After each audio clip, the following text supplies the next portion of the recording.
Plus de 400 enfants orphelins de Goma et des personnes vulnérables déplacées de guerre vivant au camp de Kanyaruchinya ont bénéficié d'une assistance en vivres et non-vivres de la part d'une organisation de la société civile dénommée FDAPID. Cette assistance vient répondre aux besoins primaires de ces personnes en difficulté suite à la guerre dans l'est du pays. Vicar Batundi est coordonnateur de cette organisation citoyenne. Les peuples autochtones pygmées, les personnes vivant avec un handicap, les femmes allaitantes et enceintes, tous des déplacés de guerre vivant à Kanyaruchinya en territoire de Nyiragongo, associés aux enfants orphelins de Goma, ont bénéficié jeudi et vendredi des vivres et non-vivres de la part de l'organisation citoyenne FDAPID.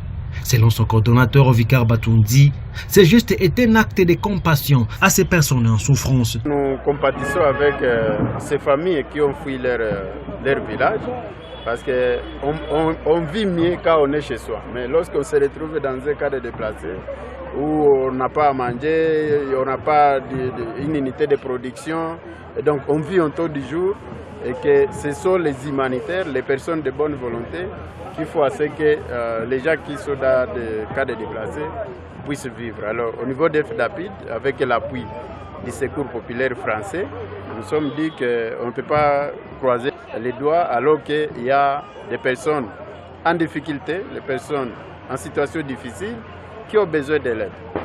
Les orphelins et ces personnes déplacées de guerre remercient FDAPID pour cet acte d'amour.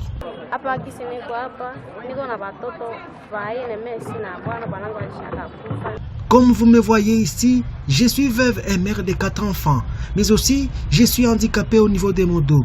Je me déplace difficilement. Cet acte que vient de poser cette ONG vient me soulager et je veux vivre peut-être 2 à 3 jours. Ce que je demande, c'est aussi me chercher une habitation pour la garde de mes enfants. Mais d'abord, que Dieu bénisse FDAPID pour ses gestes. Alphonse Mouhiré, responsable de la protection civile en territoire de Nyiragongo, remercie cette organisation citoyenne et demande à d'autres humanitaires d'emboîter les pas, soulignant que cette assistance était constituée du riz, de la farine de maïs, des haricots, du sucre, des habits et des ustensiles de cuisine.